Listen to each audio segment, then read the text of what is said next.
Chicago, a city built of steel, sweat, and buried secrets. In the shadows of abandoned workshops, a man emerges whom everyone thought was dead. He's not just a mechanic.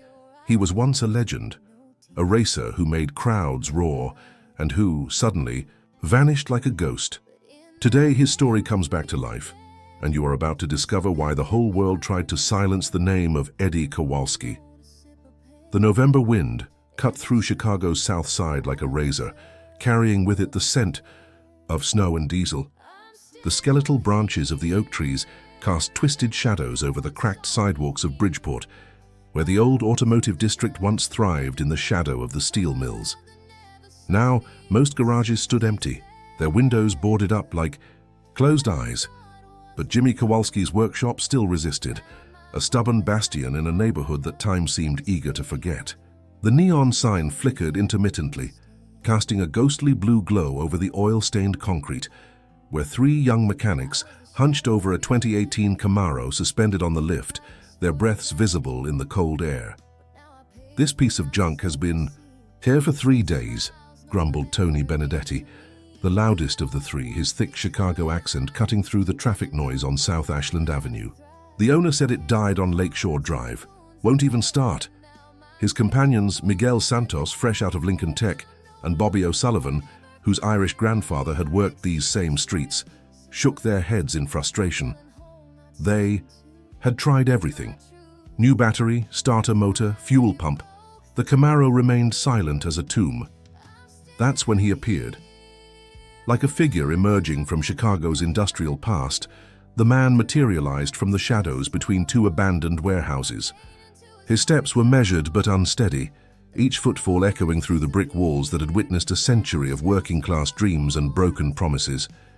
His clothes, a faded Carhartt jacket over worn jeans, had seen better decades, and his boots were cracked leather held together by sheer willpower. But it wasn't his appearance that would haunt anyone who saw him that day. It was his eyes. Gray as steel like the surface of Lake Michigan in winter, they held a depth that spoke of storms weathered and battles fought. His time-worn face carried the map of a hard life, with small scars near his left temple and a nose that had been broken at least once. Sarah Martinez was waiting for the bus on the corner of 31st and Ashland, clutching her shopping bags against the wind when she first noticed him. Something about his presence commanded attention, not demanding it but earning it through pure silent dignity. Even in his obvious poverty, he carried himself like a man who had once been someone. He approached the workshop slowly, his gray hair catching the light from the street lamp. The mechanics looked up from their work, their expressions shifting, from curiosity to thinly veiled disdain as they assessed his appearance. "Excuse me," he said, his voice firm despite the circumstances. The accent was pure Chicago, South Side, born and bred, but with a refined education that seemed to clash with his current situation. "I couldn't help but overhear the problem with that Camaro. Perhaps I could take a look. I work for a meal, nothing more." The silence that followed was broken only by the distant rumble of the elevated train crossing the Dan Ryan tracks. Tony Benedetti was the first to react, his laugh sharp and cruel in the cold air. "Look at this guy," he shouted, loud enough for the entire block to hear. "What's next, Grandpa? You gonna tell us you invented the internal combustion engine?" Miguel joined in, his own insecurities making him cruel. "Yeah, right. What are you gonna do? Fix it with your magical homeless powers?" Bobby, perhaps feeling a flicker of conscience, remained quiet, but his silence sounded like complicity. The man was unfazed. He simply stood there, hands by his sides, waiting. Sarah watched from across the street, her heart aching at the casual cruelty she witnessed. But there was something in the man's posture that intrigued her. He wasn't begging. He was offering help. "Listen here, old man," Tony continued, buoyed by his audience. "This isn't some broken-down 70s Buick. It's a modern car with computer, chips and diagnostics, and I know exactly what it is," the man calmly interrupted. "Elisa 3 engine, 6.2-liter V8, manual transmission. The problem isn't mechanical, it's electrical, probably a ground fault in the ECM circuit." The specificity of his words hung in the air like smoke. Tony's smile wavered slightly, but his pride wouldn't let him back down. "Sure, whatever, Professor," he said. "I'll tell you what. If you can get this car running, I'll buy you dinner at Portillo's, but when you can't, you leave and don't come back. Deal?" The man nodded once, a gesture as simple as it was confident that Sarah felt her pulse quicken. Without another word, he walked to the Camaro and opened the hood.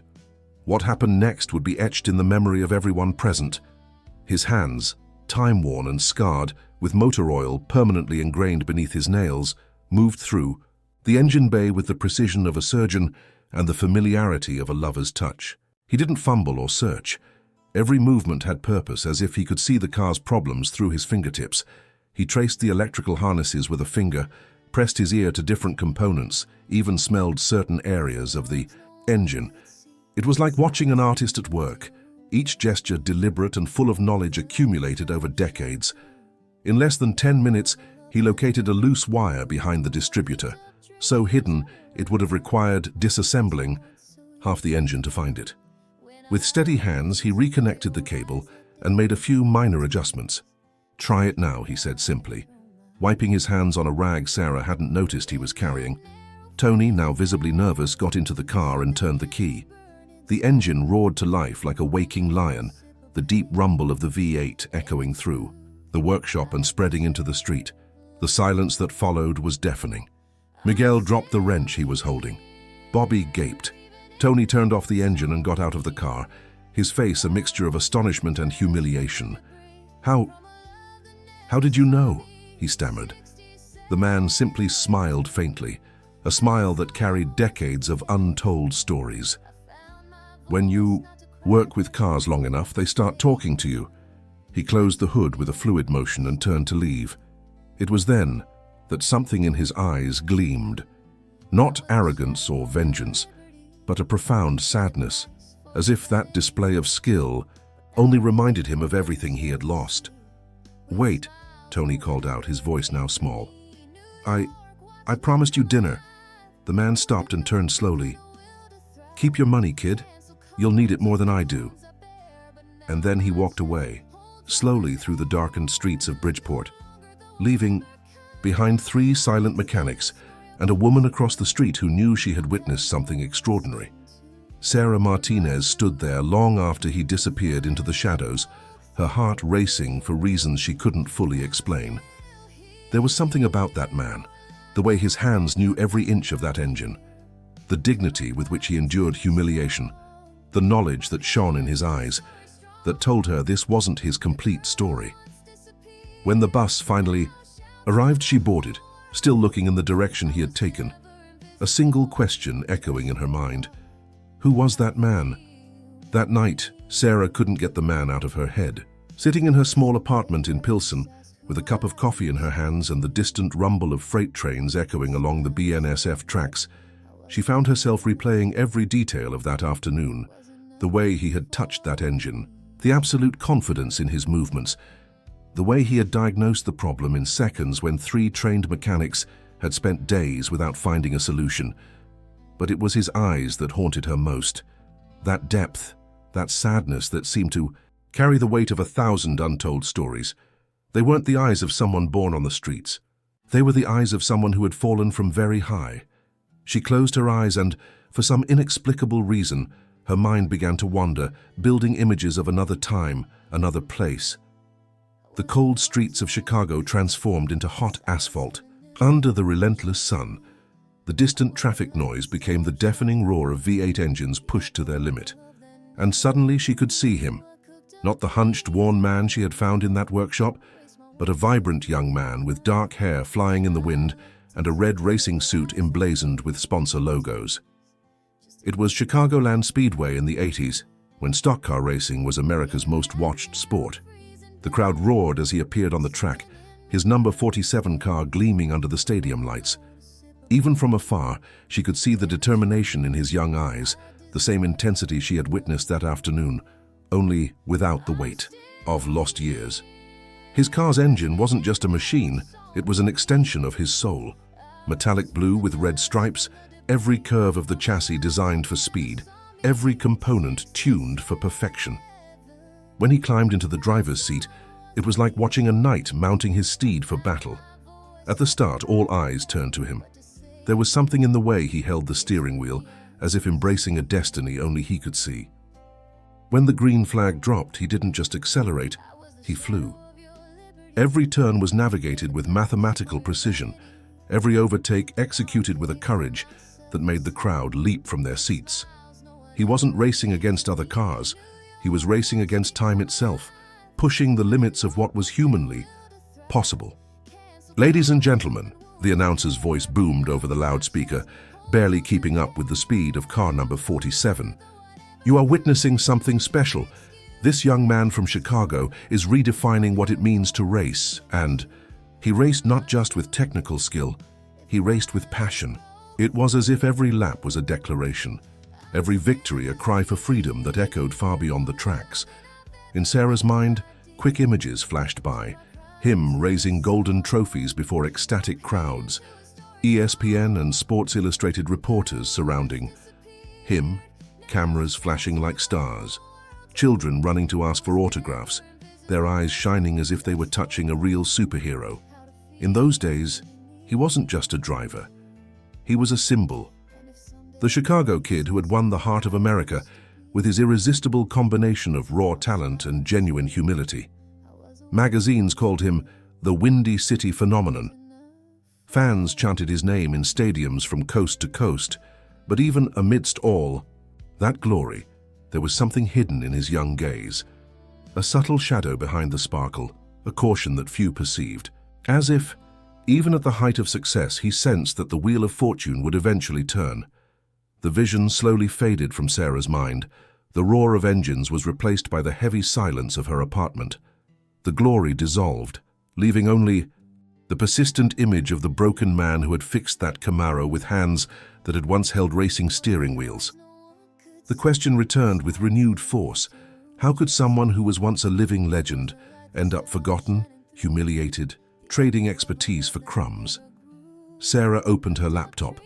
If her suspicions were correct, if that man really had been what she imagined, there should be records somewhere. The internet never completely forgets. She started with general searches. Chicago racers 80s, stock car racing 1980s, American motorsport legends. Pages and pages of results appeared, but nothing that matched the face etched in her memory. Then, in a sudden inspiration, she typed more specific terms: driver disappeared career 80s, Chicago motorsport scandal. And that's when she found it, a small news item buried on page 12 of the Chicago Tribune from September 1987. The headline was discreet, almost apologetic: "Local driver's career ends in controversy." Sarah's heart pounded when she saw the grainy, black and white photo. Even with the poor quality of the digitized print, there was no doubt. It was him. 20-something years younger, but the same eyes, the same cut on his eyebrow, the same discreet smile. The article was frustratingly vague, mentioning only financial irregularities and unresolved contractual issues. His name appeared only once, almost as if the journalist was afraid to write more. Sarah felt a shiver run down her spine. It wasn't just forgetfulness. It was as if someone had deliberately tried to erase his existence from official records. But why? What had happened for a rising star of American sports to simply disappear from history? She continued searching late into the night, each new search only deepening the mystery. Around 3 in the morning, she found an obscure forum for vintage racing enthusiasts, where a few users still remembered the good old days. In a topic about forgotten drivers, she found a single post that made her stop breathing. Does anyone else remember the guy from Chicago who used to drive the Valsa 47? Guy was a genius behind the wheel. Heard he was betrayed by his own team. A real shame how they treated him. The racing world lost one of the greats. Below, only one reply. Better leave the past buried, friend. Sarah closed her laptop, her hands trembling. It wasn't just her suspicions being confirmed. It was worse than that. That man hadn't simply fallen from grace. He had been deliberately destroyed, and now she knew she couldn't simply forget what she had seen. That casual encounter in a Chicago workshop had opened a door to something much bigger, much more unjust than she could have imagined. The next morning, she knew exactly what she needed to do. Sarah woke with the first light of day filtering through her apartment curtains. Sleep had been restless, filled with fragmented dreams of roaring engines and crowds shouting names she couldn't remember upon waking. But one thing was crystal clear in her mind. She needed to find that man again. She dressed quickly. Jeans, comfortable boots and a thick coat to brave Chicago's biting wind, and headed out into the still deserted streets of Pilsen. The morning sun painted the brick buildings with a soft golden hue, and steam rose from the subway grates like ghosts of the city's past. She began her search in the neighborhood where she had seen him the night before. Bridgeport slowly awoke, with workers heading to morning shifts and small business owners opening their doors. The smell of coffee and bacon escaped from small diners, mixing with the familiar aroma of motor oil and cold metal. She asked anyone who would stop to listen: taxi drivers waiting on the corner, janitors sweeping the fronts of their shops, even some homeless residents who knew every inch of the local streets. She described the man as best she could. Grey hair, steel grey eyes, mechanic's hands, the silent dignity that distinguished him even in his obvious poverty. Most shook their heads, no recognition. Others offered vague descriptions of maybe and could be. But it was when she reached Millennium Park in the city's central area that she got her first real lead. "Oh, you mean Eddie," said Martha Washington, a black woman in her 60s who sold newspapers from a stand near the park entrance. "He sometimes comes by early, picks up the free leftover paper from the day before. Polite man, always says thank you and good morning. Different from most." Eddie. Sarah felt her heart quicken. "Do you know his full name?" Martha shook her head. "Just Eddie, but there's something about him, you know. The air of someone who used to be important. My eyes may be old, but I recognize class when I see it, even under worn clothes." Sarah thanked her and continued her search, now with a name even if incomplete. Eddie. It seemed too common for someone she suspected had been a motorsport legend, but names could be changed, shortened, hidden. She spent the entire day walking the streets, stopping at shelters, churches, food distribution points. In each place, she found people who had learned to be invisible in a city that rarely had time to look at its less fortunate. It was in a small Catholic church in Little Village that she found Father Rodriguez, a priest who had dedicated decades to working with the homeless. When she described Eddie, the priest's eyes lit up with recognition. "Ah, yes, he comes here sometimes for community meals," the priest said, his soft voice filled with compassion. "An interesting man, very reserved but polite. He knows about things you wouldn't expect, literature, history, mechanics. Once, he helped fix our church bus when all the mechanics said it was beyond repair." "Did he ever mention his past?" Sarah asked, hopeful. Father Rodriguez shook his head slowly. "Not directly. But there's something about him, a sadness that goes beyond his current circumstance, like someone who lost much more than just money or a home. He lost identity, purpose." He paused. "Why are you looking for him, if I may ask?" Sarah hesitated before answering. How could she explain her suspicions without sounding completely crazy? I think he might have been someone important in the past, someone who was unjustly forgotten." The priest studied her for a long moment. "In my experience, daughter, people don't end up on the streets by chance. There's usually a story of loss, betrayal, or circumstances beyond their control. If you truly want to help him, perhaps you should ask him yourself." When Sarah finally found him, it was almost dusk. He was sitting on a bench near the Chicago River, watching the city lights begin to turn on, reflecting in the dark waters. He seemed lost in thought, with a small paper bag beside him, probably the remains of a charity meal. She approached slowly, not wanting to startle him. "Eddie?" He turned, and his steel gray eyes recognized her immediately. "You're the woman from yesterday, from the bus stop." "Yes," she said, sitting cautiously on the bench beside him. "I'm Sarah Martinez. And you? Are you really Eddie?" He smiled sadly. "Edward Michael Kowalski. But it's been so long since anyone used my full name that even I almost forget it." The name hit Sarah like a lightning bolt. Kowalski, just like the workshop where it all began. A family connection.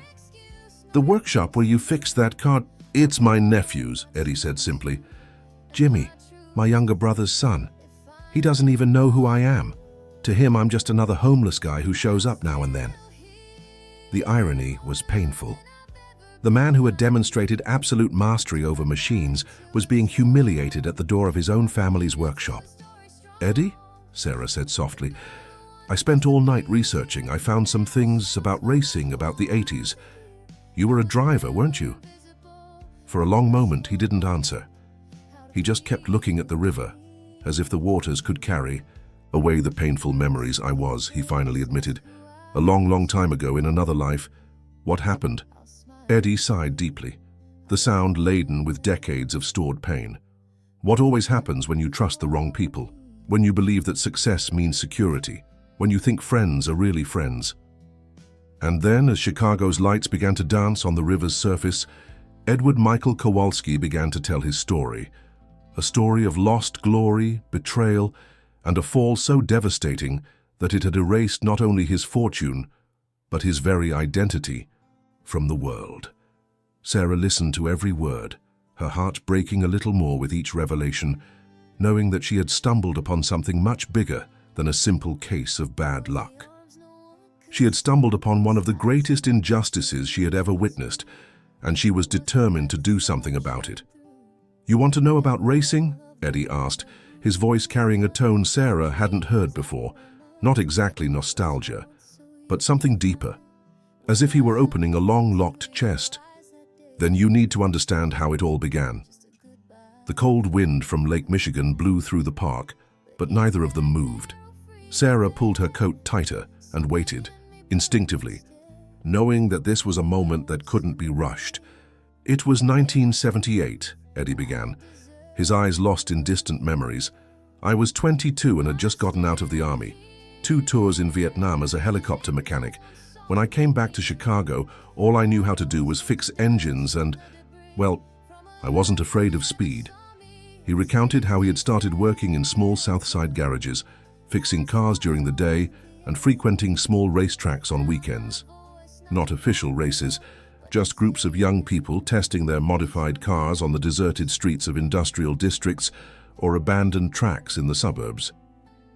I had a 1969 Chevelle that I bought for $300, he said, a small smile touching his lips for the first time. Engine was dead, transmission broken, interior destroyed, but I saw something in it, potential. He spent months rebuilding that car with his own hands, working all night in the garage behind his mother's house in Bridgeport. Every part was restored, every component perfected. When he finished, he had more than a car. He had a mechanical work of art. The first time I took it to an informal race was on a dirt track in Joliet, Eddie continued, his eyes shining with the memory. So there were about 20 guys there, all thinking they were going to humiliate the rookie. I didn't say anything, just put myself on the starting line. Sarah could visualize the scene. Young Eddie, dark hair flying in the wind, hands firm on the worn leather steering wheel, the roar of the modified V8 engine echoing across the makeshift track. The fierce but respectful competition between men who shared a passion for speed and mechanical perfection. I won by 3 car lengths, Eddie said simply. And that's when someone noticed that someone was Marcus "Tank" Thompson, a former NASCAR driver who had become a local talent manager. Tank had seen something in the young veteran, not just speed, but an intuitive understanding of how to make a car dance on the edge of physics. Tank took me to the big tracks, Eddie explained. First Illinois, then Indiana, Michigan. He got me small sponsorships, put me in better cars. He said I had the gift, that I understood cars on a level that couldn't be taught. Successes quickly accumulated. Eddie began winning regional races, then state races. His name began appearing in specialized magazines. Sponsors, small, auto parts stores at first, then larger brands, began to take notice. By 1982, I was racing on the national circuit, Eddie said, his voice taking on an almost reverent quality. Chicagoland Speedway, Daytona, Talladega, my number 47 car became well known. People traveled from other states just to see me race. Sarah tried to imagine the packed grandstands, the deafening roar of dozens of V8 engines, the smell of high-octane gasoline and burning rubber. And at the center of it all, Eddie Kowalski, the Chicago kid who had become a national legend. It wasn't just about winning, he continued, looking at his own hands that still bore the scars and calluses of decades working with engines. It was about perfection. Every turn had to be exact, every gear change at the precise moment. It was like a dance between man and machine. He described legendary races, impossible overtakes on the last lap, wheel-to-wheel duels at 180 miles per hour, victories snatched by hundredths of a second. The sports press called him the Chicago Magician, the Engine Whisperer, the Prince of Speed. By 1984, I was among the top 5 drivers in the country, Eddie said, but his voice began to lose its nostalgic glow. $1 million contracts, Hollywood offers, invitations to TV shows. I had a house in Lake Forest, imported cars, a bank account that seemed endless. Sarah felt they were reaching the crucial point of the story. And then, Eddie was silent for a long moment, watching a solitary boat sail on the dark river. Then I made the biggest mistake of my life, he finally said. I trusted. The word hung in the cold Chicago air like a death sentence. Sarah felt a shiver that had nothing to do with the wind. Who did you trust? She asked softly. Eddie turned to her, and in his eyes was a pain so deep that Sarah felt as if she were looking directly into his soul. Everyone, he said. My manager, my mechanics, my team, my wife, my best friend. His voice was barely a whisper now. And they betrayed me in ways I never imagined possible. The silence that followed was broken only by the distant sound of traffic on Lakeshore Drive and the gentle lapping of lake waves against the pier. Sarah waited, knowing Eddie needed time to gather the courage for the next part of his story. When he finally spoke, his voice was different, harder, laden with a bitterness that years had failed to soften. It was 1986, he began. I was at the peak of my career. I had just signed a 5-year contract with Hendrick Motorsports, one of NASCAR's biggest teams. $15 million, plus bonuses for wins. At the time, it was one of the largest contracts in the sport's history. He recounted how he had delegated all financial aspects of his career to his management team, Marcus "Tank" Thompson, who had discovered his talent, David Kellerman, a sports contract lawyer who had become his best friend, and Catherine Mills, the woman he had married 2 years earlier, a former model who supposedly handled his personal investments. I was naive, Eddie admitted, shaking his head. I thought success on the track meant I could trust my life to other people off it. I just wanted to race. They said they'd take care of the rest. But taking care, Eddie later discovered, meant something very different from what he imagined. Everything began to unravel during a race in Richmond, Virginia. Eddie had just secured a spectacular victory, overtaking 3 cars on the last lap in a maneuver that would be talked about for years. He was at the peak of his form, invincible. That's when federal auditors showed up at his motorhome. They had warrants, Eddie recalled, his voice bitter. They wanted to examine all my financial records. They talked about tax irregularities, undeclared income, suspicious tax havens. I didn't understand any of it. The investigation revealed an elaborate scheme of tax fraud and money laundering. Sponsorship money was being diverted to offshore accounts. Contracts had been falsified. Taxes hadn't been paid for years. On paper, it looked like Eddie Kowalski was orchestrating everything. But I didn't even know those accounts existed, Eddie said, his hands trembling slightly. I had never seen half of those documents. All the signatures were fake, very good, but fake. Tank, David, and Catherine had spent years meticulously building a case against him. While Eddie focused on racing, they built a financial empire, in his name diverting millions of dollars and creating a paper trail that led directly back to him. The cruelest part, Eddie continued. They planted evidence suggesting I was betting on my own races. In 1986, that was the equivalent of the worst crime a driver could commit. It was like treason. The federal investigation quickly became a media circus. Headlines screamed about the Chicago scandal, the fallen Prince of Speed, from hero to villain. Every day brought new fabricated revelations. Every newspaper had a theory about how Eddie had lost control.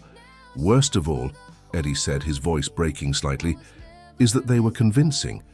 Even I started to wonder if I had done something wrong without realizing it. They had created an alternative reality so detailed that it was almost impossible to prove it was false. Sarah felt her heart break as she listened. "And your wife? Didn't she defend you?" Eddie laughed, but it was a joyless sound. "Catherine. She was the first to abandon me. She told the press she had recently discovered my dishonest nature and was filing for divorce to protect her reputation. She took half of what was left after the lawyers finished with me. Sponsors cancelled contracts overnight. NASCAR suspended his license, pending investigation. His fellow drivers, many of whom Eddie considered friends, began to avoid him in the paddocks. Within months, I went from having $15 million to owing $3 million in legal fees and IRS fines," Eddie said. "And the worst part is, since I had delegated everything, I didn't really understand enough about finances to properly defend myself. The trial was a farce. With all the planted evidence, with bought witnesses, with a media already convinced of his guilt, Eddie never had a real chance. He was convicted of tax evasion and fraud, but managed a plea deal that kept him out of prison, in exchange for surrendering all his remaining assets. When I left the courthouse that day," Eddie recalled, "I had nothing left. No home, no car, no money, not even my reputation. They had taken everything." But the cruelty didn't stop there. In the years that followed, whenever Eddie tried to rebuild his life, someone would emerge to remind him of his past. Job offers were withdrawn when employers discovered who he was. Attempts to teach at driving schools ended when concerned parents looked up his name online. "They didn't just destroy me," Eddie said, looking directly at Sarah. "They made sure I would remain destroyed forever." Sarah felt warm tears stream down her face. The injustice was so profound, so systematic, that it was hard to believe. "But why?" she asked. "Why did they do this to you?" Eddie sighed deeply. "Greed, mostly. They were making millions in my name and knew I'd eventually find out. But there was something else too. I was too independent, questioned too many decisions. In the racing world of the 80s, there was a lot of dirty stuff happening behind the scenes. I was starting to ask uncomfortable questions." He paused, lost in thought. "Sometimes I think they destroyed me not just for the money, but to set an example, to show other drivers what happened to those who didn't play the game." Sarah wiped her eyes, feeling anger rise in her chest. Not just for the injustice done to Eddie, but for the way the system had allowed it to happen. How a legend had been turned into an outcast, how the truth had been buried under layers of lies and greed. "Eddie," she said, her voice firm with new determination. "What happened to them? To the people who betrayed you?" Eddie smiled bitterly. "Tank died of a heart attack 5 years ago, in his mansion in Florida, bought with my money. David became one of the country's most successful sports lawyers. Catherine married a Texan oil magnate." He paused. "They all prospered while well, you can see where I ended up." The silence that followed was heavy with the enormity of the injustice. But Sarah felt something else growing within her, an iron determination she didn't know she possessed. "Eddie," she said, placing her hand on his arm, "what if I told you it might not be too late to fix this, to tell the truth?" He looked at her with an expression that mixed long-dead hope with skepticism, born of decades of disappointment. "Sarah," he said softly, "that's a beautiful idea, but the world has already decided who I am, and people like me, we don't get second chances." But Sarah already knew he was wrong. As they walked back through the illuminated streets of Chicago, an idea began to form in her mind. An idea that could change everything. In the days that followed that revealing conversation, Sarah couldn't think of anything but Eddie's story. Every time she closed her eyes, she saw images of that young driver being systematically destroyed by people he trusted. The injustice burned within her like fire. She began researching obsessively, spending hours at the Chicago Public Library, delving into digitized newspaper archives from the 80s. What she found only confirmed her worst fears. Eddie's destruction had been meticulous, complete, and widely celebrated by the media at the time. Headlines from the Chicago Tribune, local driver involved in tax scandal. From the Sun-Times, from hero to villain, the fall of the Prince of Speed. From Sports Illustrated, when greed overcomes glory. Every article painted Eddie as a young man who had been corrupted by success, who had become greedy and reckless. None questioned the official narrative. None investigated deeper, but Sarah was looking for something different: inconsistencies, unasked questions, dissenting voices. And slowly, she began to find them. In a small motorsport newspaper called Racing Truth, she found a column by a veteran journalist named Pete Morrison. The article, published 3 months after the scandal, was titled "Unanswered Questions in the Kowalski Case." Morrison questioned several things. Why had Eddie supposedly created such an elaborate scheme when he was already legitimately earning millions?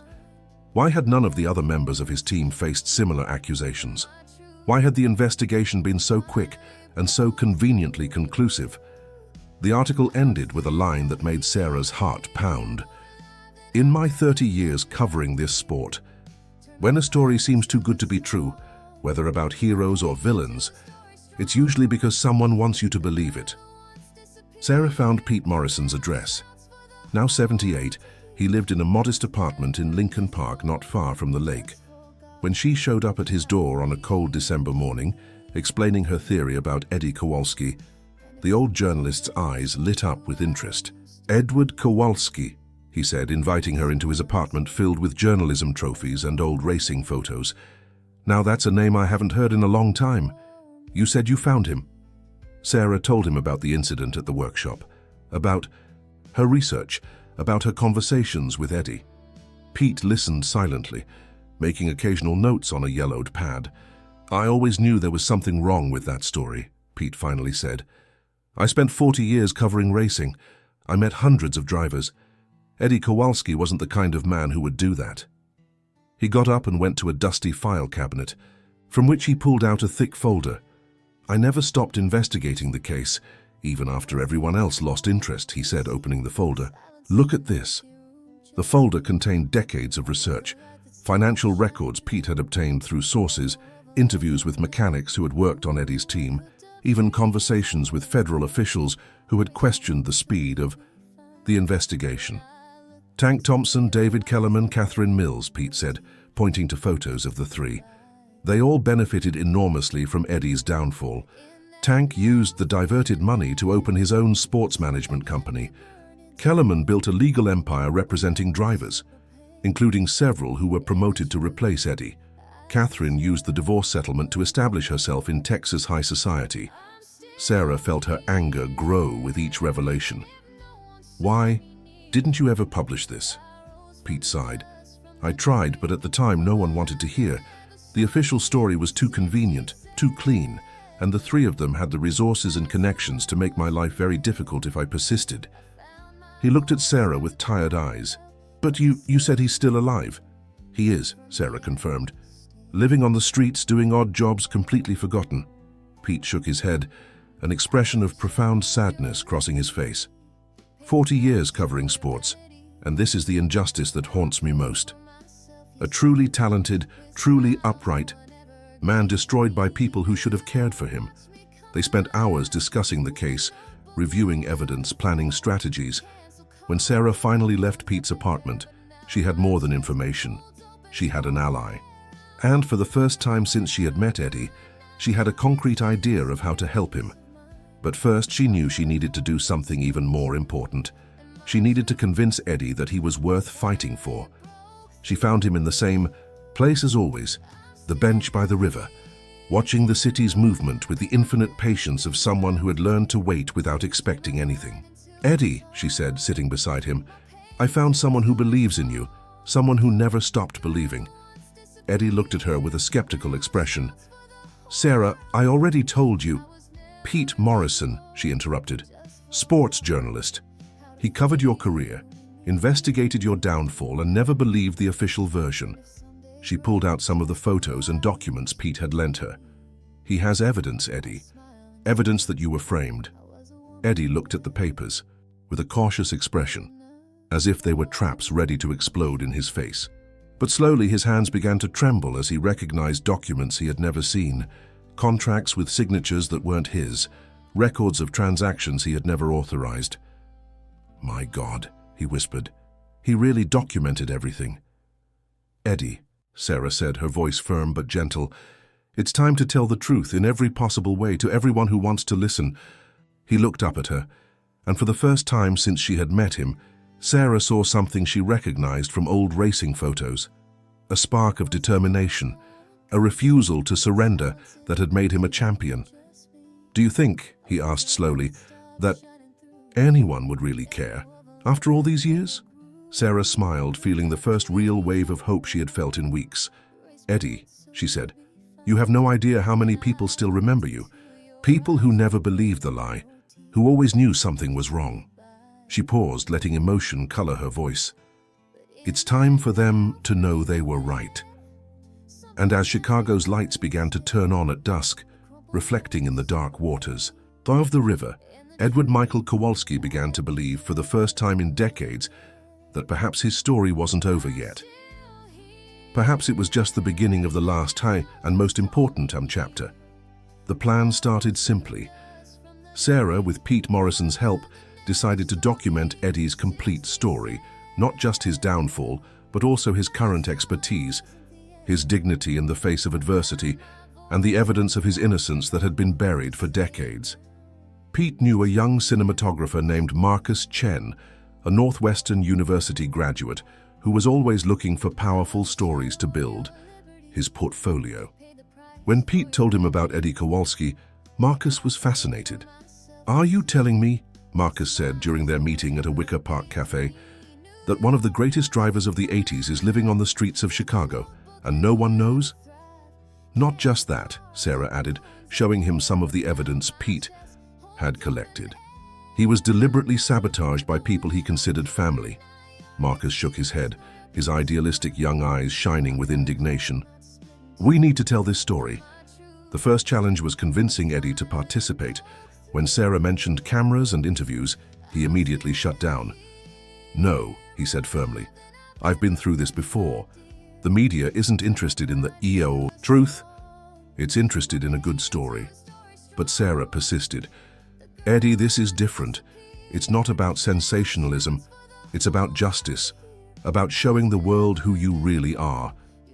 It took weeks of careful conversations, but finally, Eddie agreed with one condition. "If we're going to do this," he said, "we're going to do it right. I don't want pity, I want respect." The first filming took place on a cold January morning at Jimmy Kowalski's workshop. Sarah had convinced Eddie's nephew to let them use the space. Although Jimmy still didn't know his uncle's true identity, Marcus positioned his camera discreetly as Eddie approached a 1995 Mustang that had been giving the mechanics trouble for days. The car simply wouldn't start, no matter what they tried. "Can I take a look?" Eddie asked politely. Tony Benedetti, still working in the shop, rolled his eyes. Here comes the old man again. But this time Marcus was filming, and this time the whole world would see what Sarah had witnessed that first afternoon. Eddie opened the hood and immediately began his work. His hands moved with the precision of a master craftsman, every touch deliberate and informed. He listened to the engine, felt the vibrations, even smelled different components. "Fuel pump," he diagnosed after less than 5 minutes. "But it's not completely dead. It's only working under certain pressure conditions." He pointed to a series of connections. "Look here, someone installed an aftermarket pump, but they used the wrong connections for the original injection system." Tony and Miguel exchanged glances, skeptical. They had spent 2 days testing everything but the fuel pump, which seemed to be working perfectly in basic tests. But Eddie was already at work, his hands dancing through the engine bay with a grace that was almost hypnotic. In 20 minutes, he had reconfigured the entire fuel system, used improvised tools to create new connections, and adjusted the pressure to perfectly match the car's original specifications. "Try it now," he said. The Mustang roared to life on the first turn of the key, the engine purring smoothly as if it had never had a problem. Marcus's camera captured everything, Eddie's silent expertise, the shocked expressions on the young mechanics' faces, and the moment when Tony Benedetti, swallowing his pride, asked, "My God, man, where did you learn to do that?" Eddie just smiled sadly. "A long time ago, in a very different life." Marcus edited the video that same night, adding a subtle soundtrack and a simple introduction. Sometimes greatness hides in places where we don't expect to find it. When they posted the video on YouTube, they expected perhaps a few thousand views. Instead, something magical happened. The video exploded. Within 24 hours, it had 500,000 views. Within 48 hours, it was passing 1 million. Comments poured in like an avalanche. "This guy is amazing. Who is he? The way he touches that engine, it's like art. Why is someone with these skills asking for work on the streets? Dude looks like he's done this before. A lot before." And then inevitably, someone recognized him. A user named Racing Memories 47 posted, "Man, this guy reminds me of Eddie Kowalski from the 80s. Same way of working on engines, same eyes. It can't be, can it?" The comment was liked hundreds of times, and suddenly the name Eddie Kowalski was being searched by thousands of people. Old racing photos were posted side by side with screenshots from the video. Comparisons were made. Theories were developed. Sarah watched everything with a pounding heart. What had started as a simple video of a man fixing a car had become a collaborative investigation involving thousands of racing fans across the country.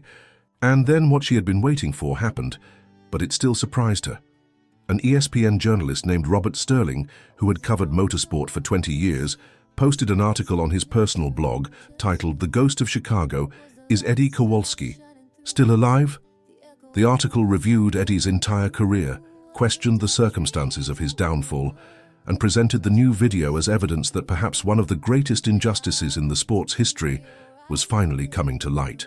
"If this man is truly Edward Kowalski," Sterling wrote, "then we need a serious conversation about how we treat our heroes, how we define justice, and about what really happened in 1986. The article was shared thousands of times. Other journalists began to investigate.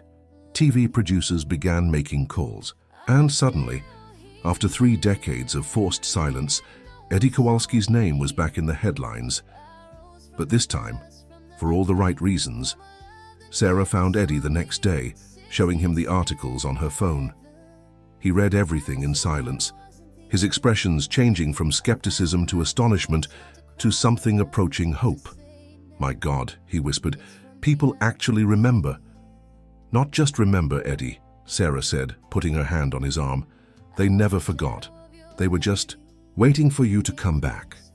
That night, as they walked through the streets of Chicago, the same streets where Eddie had grown up, where he had dreamed of speed and glory, where he had fallen so low that he had almost completely disappeared, Sarah could feel that something fundamental had changed.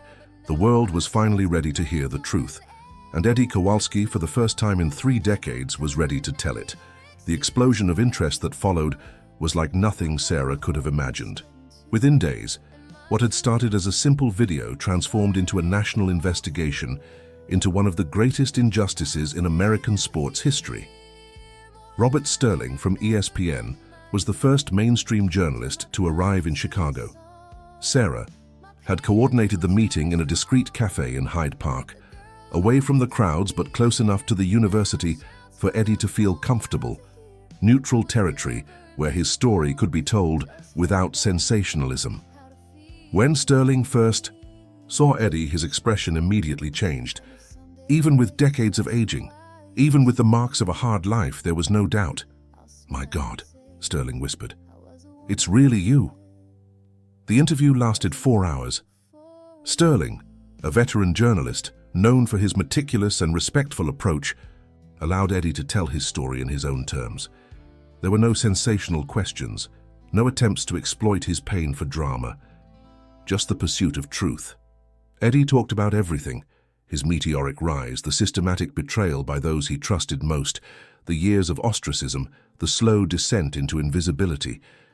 But he also talked about something else, about how his love for cars had never died, about how he could still feel the pulse of an engine in his hands, about how speed still ran in his veins even after everything. "I never stopped being a driver," he told Sterling. "I just stopped having cars to drive." Sterling recorded everything, but he also brought something none of them expected: documents he had obtained through his own industry contacts. Records that Pete Morrison had never been able to access, evidence that had been buried in corporate archives for decades. "Eddie," Sterling said, placing a folder on the table between them, "you need to see this." The documents revealed the true extent of the conspiracy. It wasn't just Tank, David, and Catherine. They were part of a larger network of corruption that included sponsorship executives, bank officials, even some minor NASCAR officials. The scheme had been used to destroy at least 3 other drivers who had become problematic for the establishment of the time. Eddie was just the most famous, the most public example. "They didn't just steal your money," Sterling explained, his own eyes filled with journalistic anger. "They stole your identity, your legacy, your very existence in the sport's history, and they did it as a warning to others." More revelations came to light in the following days. 60 Minutes decided to do a special segment on the case. The Serial podcast announced an entire season dedicated to the Kowalski case. Newspapers across the country began reprinting articles from the 80s, this time with comments questioning the original narrative. Most importantly, other drivers began to speak out. Richard "Hurricane" Hayes, a NASCAR legend who had raced at the same time as Eddie, gave a bombshell interview to Sports Illustrated, revealing that he had always suspected Eddie had been framed. "We all knew something was wrong," Hayes said. "Eddie was one of the most honest guys I ever knew. There was no way he did what they said he did. But if you spoke against the official version, well, you could be next." Perhaps it was just the beginning of the last high and most important chapter. The plan started simply. Sarah, with Pete Morrison's help, decided to document Eddie's complete story, not just his downfall, but also his current expertise, his dignity in the face of adversity, and the evidence of his innocence that had been buried for decades. Pete knew a young cinematographer named Marcus Chen, a Northwestern University graduate, who was always looking for powerful stories to build his portfolio.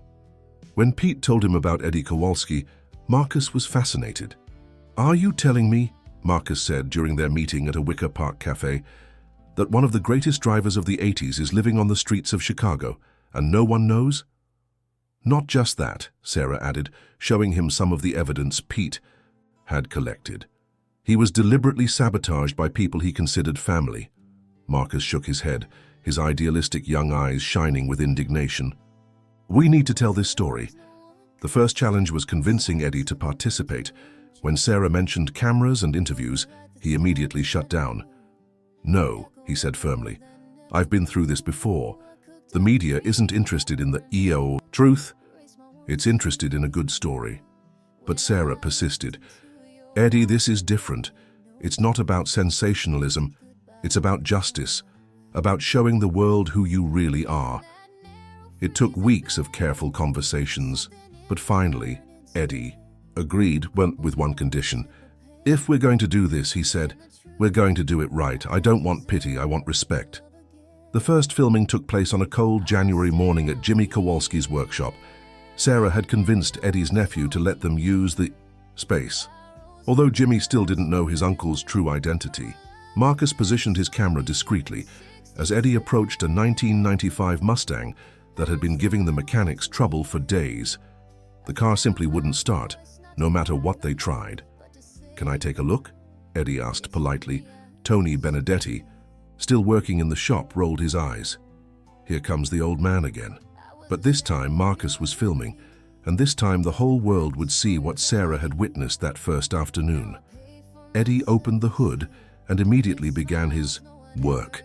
His hands moved with the precision of a master craftsman, every touch deliberate and informed. He listened to the engine, felt the vibrations, even smelled different components. "Fuel pump," he diagnosed after less than 5 minutes.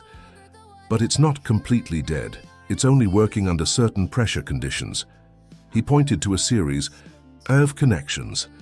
"Look here, someone installed an aftermarket pump, but they used the wrong connections for the original injection system." Tony and Miguel exchanged glances, skeptical.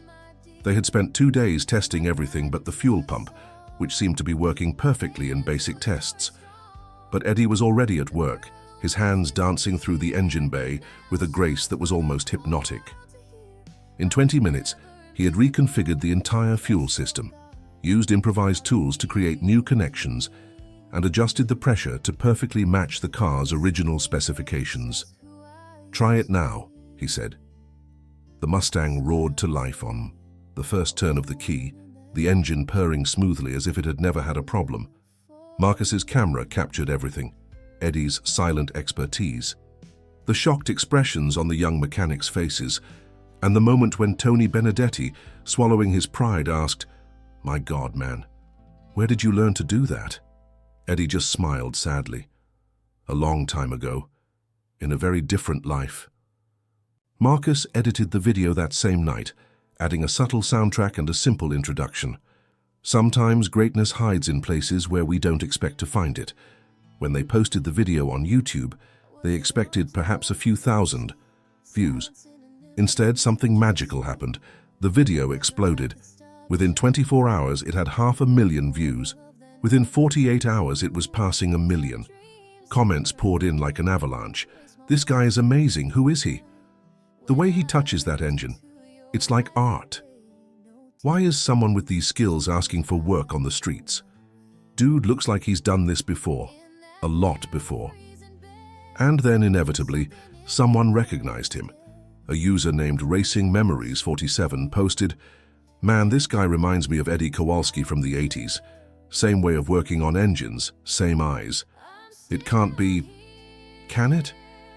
The comment was liked hundreds of times, and suddenly the name Eddie Kowalski was being searched by thousands of people. Old racing photos were posted side by side with screenshots from the video. Comparisons were made. Theories were developed. Sarah watched everything with a pounding heart. What had started as a simple video of a man fixing a car had become a collaborative investigation involving thousands of racing fans across the country. And then what she had been waiting for happened, but it still surprised her. An ESPN journalist named Robert Sterling, who had covered motorsport for 20 years, posted an article on his personal blog titled "The Ghost of Chicago, Is Eddie Kowalski Still Alive?"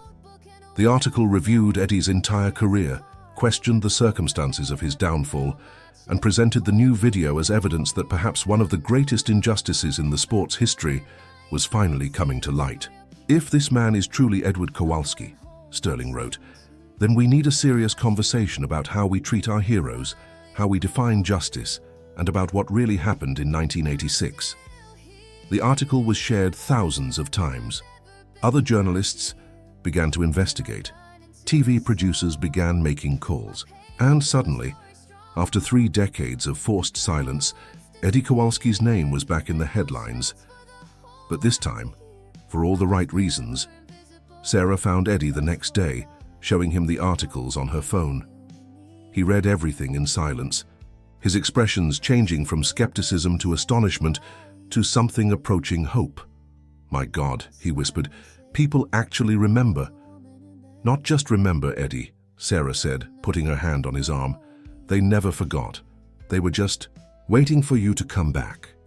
That night, as they walked through the streets of Chicago, the same streets where Eddie had grown up, where he had dreamed of speed and glory, where he had fallen so low that he had almost completely disappeared, Sarah could feel that something fundamental had changed. The world was finally ready to hear the truth, and Eddie Kowalski, for the first time in 3 decades, was ready to tell it. The explosion of interest that followed was like nothing Sarah could have imagined. Within days, what had started as a simple video transformed into a national investigation into one of the greatest injustices in American sports history. Robert Sterling from ESPN was the first mainstream journalist to arrive in Chicago. Sarah had coordinated the meeting in a discreet cafe in Hyde Park, away from the crowds but close enough to the university for Eddie to feel comfortable, neutral territory where his story could be told without sensationalism. When Sterling first saw Eddie, his expression immediately changed. Even with decades of aging, even with the marks of a hard life, there was no doubt. "My God," Sterling whispered, "it's really you." The interview lasted 4 hours. Sterling, a veteran journalist, known for his meticulous and respectful approach, allowed Eddie to tell his story in his own terms. There were no sensational questions, no attempts to exploit his pain for drama. just the pursuit of truth. Eddie talked about everything: his meteoric rise, the systematic betrayal by those he trusted most, the years of ostracism, the slow descent into invisibility. But he also talked about something else, about how his love for cars had never died, about how he could still feel the pulse of an engine in his hands, about how speed still ran in his veins even after everything. "I never stopped being a driver," he told Sterling. "I just stopped having cars to drive." Sterling recorded everything, but he also brought something none of them expected: documents he had obtained through his own industry contacts. Records that Pete Morrison had never been able to access, evidence that had been buried in corporate archives for decades. "Eddie," Sterling said, placing a folder on the table between them, "you need to see this." The documents revealed the true extent of the conspiracy. It wasn't just Tank, David, and Catherine. They were part of a larger network of corruption that included sponsorship executives, bank officials, even some minor NASCAR officials. The scheme had been used to destroy at least 3 other drivers who had become problematic for the establishment of the time. Eddie was just the most famous, the most public example. "They didn't just steal your money," Sterling explained, his own eyes filled with journalistic anger. "They stole your identity, your legacy, your very existence in the sport's history, and they did it as a warning to others." More revelations came to light in the following days. 60 Minutes decided to do a special segment on the case. The Serial podcast announced an entire season dedicated to the Kowalski case. Newspapers across the country began reprinting articles from the 80s, this time with comments questioning the original narrative. Most importantly, other drivers began to speak out. Richard "Hurricane" Hayes, a NASCAR legend who had raced at the same time as Eddie, gave a bombshell interview to Sports Illustrated, revealing that he had always suspected Eddie had been framed. "We all knew something was wrong," Hayes said. "Eddie was one of the most honest guys I ever knew. There was no way he did what they said he did. But if you spoke against the official version, well, you could be next." Eddie smiled. Not the sad smile she had known, but something new, something full of peace and satisfaction. "Sarah," he said, "when I was on that lap today, I felt something I hadn't felt in decades. Completeness, as if all the pieces of my life had finally fallen into place." He turned to her, and Sarah saw in his eyes something that had been absent for so long: genuine hope for the future. "But you know what the best part was?" he asked. "What?" "When I was driving that lap, I could hear the crowd cheering, and for the first time in 30 years, they were cheering my name not because they remembered the scandal, but because they remembered the races, the victories, why they loved me in the first place." Sarah felt warm tears stream down her face. "Eddie, what comes next?" He looked back at the track where the light still shone like a promise of future races. "Now," he said, "I help others tell their stories, because I learned that the truth can be buried, but it's never dead. There's always someone willing to dig it up if you're patient enough." 6 months after Daytona, Eddie Kowalski had become more than just a story of redemption. He had become a symbol, not just of the power of perseverance, but of the importance of questioning official narratives, of defending the forgotten, of believing that justice, even if delayed, is still worth pursuing. The Second Lap Foundation, that Eddie established with the profits from his autobiographical book and the Netflix documentary, became a powerful force helping athletes who had been unjustly treated by the system. Working with lawyers specializing in sports rights, the foundation had reopened 16 cases of possible misconduct in various sports. Sarah had become the foundation's executive director, leaving her previous job to dedicate herself fully to what had become her passion. Working from a modest office in River North, she and Eddie investigated cases of athletes who had been forgotten, betrayed, or silenced by corrupt systems. Eddie had found a new purpose that went beyond his own vindication. He traveled the country, telling his story not just to racing audiences, but at universities, law schools, conferences on sports ethics. His message was always the same: the truth can be buried, but it never dies, and sometimes all it takes is one person brave enough to start digging. Pete Morrison, now 80 years old but still sharp as a tack, had become the foundation's official historian. He had finally managed to publish the book he always dreamed of writing, The Real Story, Corruption and Redemption in American Sports, which became a bestseller and required reading in sports journalism courses across the country. On a warm July afternoon, Sarah and Eddie were returning from a conference in Indianapolis when they decided to make an unplanned stop. Jimmy Kowalski's workshop in Bridgeport had been completely renovated, not just physically, but in spirit. Jimmy had finally learned the truth about his uncle after everything came to light. The revelation had been overwhelming, not just discovering that the homeless man he had ignored was family, but that he was famous family, unjustly destroyed by the greed of others. "Uncle Eddie," Jimmy said when they arrived, his words laden with a mixture of pride and remorse, "I want you to meet someone." He led them to the back of the workshop where a new sign shone on the wall, Edward M. Kowalski Training Center. It was a technical school for young people interested in automotive mechanics, especially those from underserved communities who didn't have access to traditional education. "I thought," Jimmy explained, "that maybe it was time for the Kowalski family to start building instead of just fixing."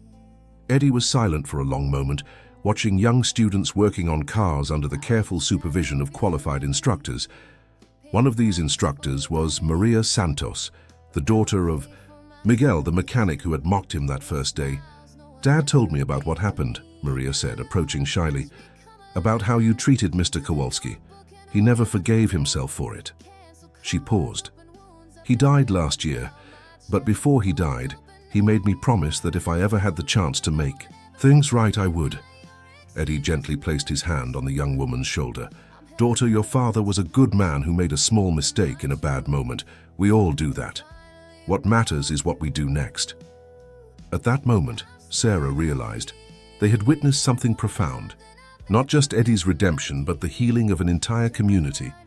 The workshop, which had once been the site of his most public humiliation, had become a symbol of second chances, of opportunity, of restored dignity.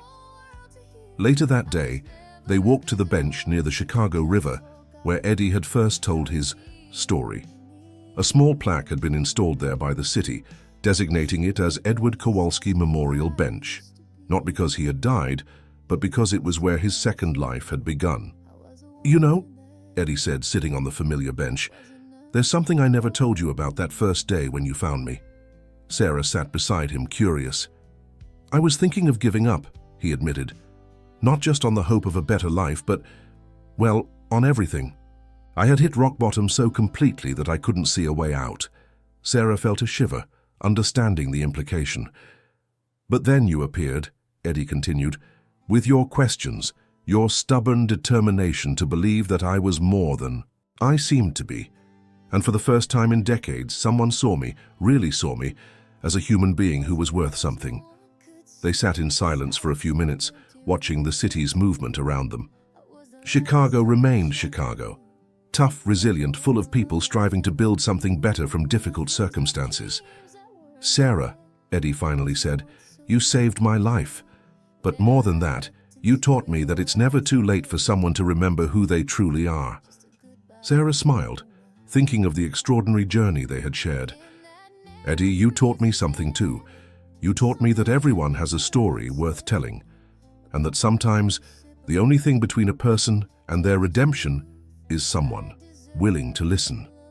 As the sun began to set over Chicago, painting the sky with the golden and red colors that Eddie would always associate with speed and possibility, Sarah knew they had created something special. Not just a story of second chances, but a movement. A living proof that truth, justice, and human dignity are stronger than greed, corruption, and oblivion. Eddie Kowalski's legacy had been restored, but more importantly, his future, and the future of countless other people who would benefit from his advocacy, had finally begun. That night, as Chicago's lights turned on around them like terrestrial stars, Sarah knew she had witnessed something rare and precious. Proof that in a world that often seems cruel and unjust, sometimes, just sometimes, the good guys win. In the end. And sometimes that's enough to make all the difference in the world. The television in the waiting room of Chicago Children's Hospital showed the 2027 Daytona race. Eddie Kowalski, now 68 but still vibrant with purpose, was serving as the Grand Marshal of the race, an honor he had received for 3 consecutive years. Sarah watched from the waiting room while awaiting news. She had brought her 3-year-old daughter, Emma, for a routine checkup, but the little one was more interested in the cars on TV than anything the doctors could say. "Mommy," Emma asked, pointing to the screen where Eddie waved from the starting line, "is that Grandpa Eddie?" Sarah smiled. Eddie had become part of their lives in ways she never could have predicted, not just as a boss and mentor, but as chosen family. Emma had called him Grandpa Eddie since she started talking, and he had completely fallen in love with the role. "Yes, dear," Sarah replied. "That's Grandpa Eddie doing his job." On screen, Eddie was being interviewed before the race. Even after all these years, Sarah was still moved to see him.